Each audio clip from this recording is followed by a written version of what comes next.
చేస్తున్నాం. ఇంకో పక్క దెబ్బతిన్న డయాఫామ్ వాల్ స్థానంలో కొత్త డయాఫామ్ వాల్ ఇప్పుడే మీరు చూశారు, అది కూడా వర్క్ స్టార్ట్ చేస్తున్నాం. కొత్త డయాఫామ్ వాల్ ఎక్విప్మెంట్ అంతా కూడా వస్తుంది, మెషిన్స్ అవన్నీ.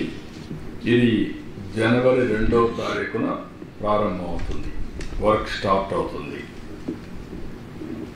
2026 మార్చి నాటికి డయాఫామ్ అన్నారు, కానీ నేను చాలా స్పష్టంగా చెప్పింది డిసెంబర్కే పూర్తి చేయమంటున్నాం. 2025 డిసెంబర్కే డయాఫామ్ పూర్తి కావాలని. ఈసీఆర్ఎఫ్ గ్యాప్ 1 డిసెంబర్ 10న పనులు మొదలవుతాయి. 26 ఫిబ్రవరిలో పూర్తి చేస్తా ఉన్నారు. అవసరమైతే ప్రీపోన్ చేయమంటున్నాం. ఈసీఆర్ గ్యాప్ 2 పనులు మొదలైనాయి. 27 డిసెంబర్ అంటున్నారు, కుదరదు, ఇంకా ముందే చేయాలన్నా. కనీసం 26 మే, జూన్, జూలై లోపల చేస్తే మనకు ఒక సీజన్ కలిసి వస్తుంది. నీళ్లు కూడా పెట్టుకోవడానికి అవకాశం ఉంటుంది, గ్రాడ్యువల్గా పెట్టాల్సి వస్తుంది. కనీసం 26 నుంచి వాటర్ని బిల్డప్ చేయడానికి మనకు టైం అంతా కూడా 26 మీరు చూస్తే ఇక్కడ అక్టోబర్ వరకు ఉధృతంగా ఫ్లో ఉంటుంది, తర్వాత తగ్గుతుంది.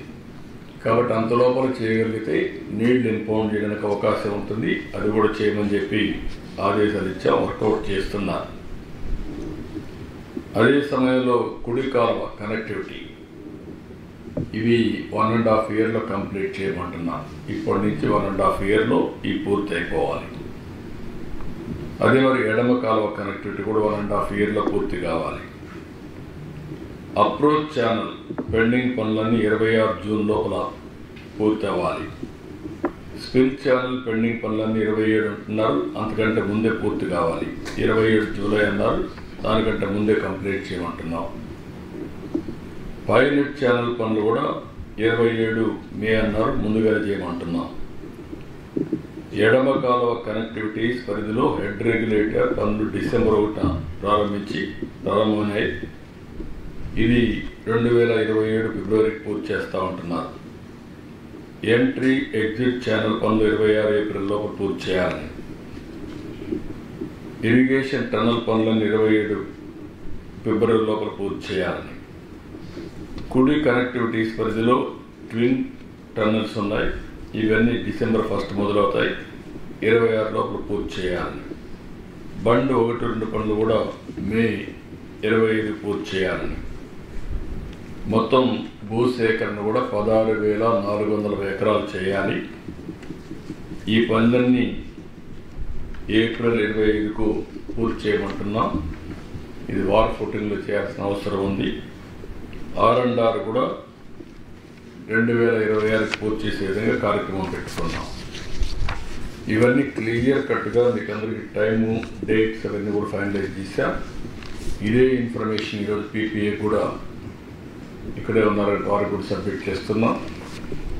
వారితో కూడా కలిసి కేంద్ర ప్రభుత్వానికి కూడా మంత్రి, సెక్రటరీ వెళ్ళి వాళ్ళతో కూడా మాట్లాడి ఇవన్నీ హ్యాండ్ ఓవర్ వాళ్ళు కూడా చెప్తారు, డిస్కస్ చేస్తారు. వాళ్ళు ఇచ్చే సజెషన్స్ ఉంటే experts committee, CWC and PPA అందరూ కూర్చొని మాట్లాడుకొని ఇంకా ఏదైనా మార్పులు చేర్పులు ఉంటే వాళ్ళు ఏదైనా సజెషన్స్ తీసుకుంటాం. ప్రాజెక్ట్ని ఎట్టి పరిస్థితుల్లో 2026 అక్టోబర్ ఆ ప్రాంతానికి పూర్తి చేయాలి టార్గెట్, అంతే కదా? ఏంటి సార్? 2026 ఇచ్చారు, కొంత 27కి వచ్చారు. మీరు అడిగింది 26కి వచ్చారు కాబట్టి అప్పటికి పూర్తి చేయాలని ఒక టార్గెట్ పెట్టుకున్నాం. ఏంట్రామని అడిగారు అంటే 100% మీరు ఆదేశం ఇచ్చారు, ఇంక దూజా చెప్పకుండా పాటిస్తారు. దానికి మైన్యూట్ డీటెయిల్స్ కూడా వర్కౌట్ చేయమన్నా. నేను చెప్పింది బ్రాడ్ మైల్ స్టోన్స్. దీనికి డీటెయిల్డ్గా కీ పర్ఫార్మెన్స్ ఇండికేటర్స్ తయారు చేయాలి. ఏ డేట్కు ఏ పని ఎంతవరకు అవుతుంది, దానికి ఫ్లో చార్ట్ కూడా స్టాండర్డ్ ఆపరేషన్ ప్రొసీజర్ తయారు చేయాలి. ఈ క్లారిటీ ఎగ్జిక్యూట్ చేసే ఇంజనీర్లకి, అటు సిడబ్ల్యూసి, ఇటు PPA, government of India, government of Andhra Pradesh and experts committee కూడా క్లారిటీ ఉండాలి. దీంట్లో ఏమాత్రం కూడా కాంప్రమైజ్ లేదు. ఏదైనా కానీ క్లియరెన్సెస్ కావాలంటే ఇప్పటి నుంచి ప్లాన్ చేసుకోవాలి. ఈవెన్ 1 డే కూడా డిలే కాకుండా. ఈరోజు ఇక్కడ 902 హిల్ ఉంది. ఆ హిల్లో నుంచి మెటీరియల్ అంతా తీసుకురావాలి. ఇప్పటి నుంచే ఆపరేషన్ స్టార్ట్ కావాలి. అది లాస్ట్లో చెప్తే కాదనమాట. 1 year అన్న పడుతుందన్నారు. అది కూడా చెప్పాను నేను. దానికి కూడా ఏమేమి అనుమతులు ఇవ్వాలి అవన్నీ ఇవ్వాలి. ఆ స్పెసిఫికేషన్స్, క్వాలిటీ అవన్నీ చూసుకుంటారు. చూసుకొని వర్క్ అంతా కూడా స్టార్ట్ కావాల్సిన అవసరం ఉంది. ఈరోజు మనం మాట్లాడేది మనకి ఇచ్చిన డబ్బులు కూడా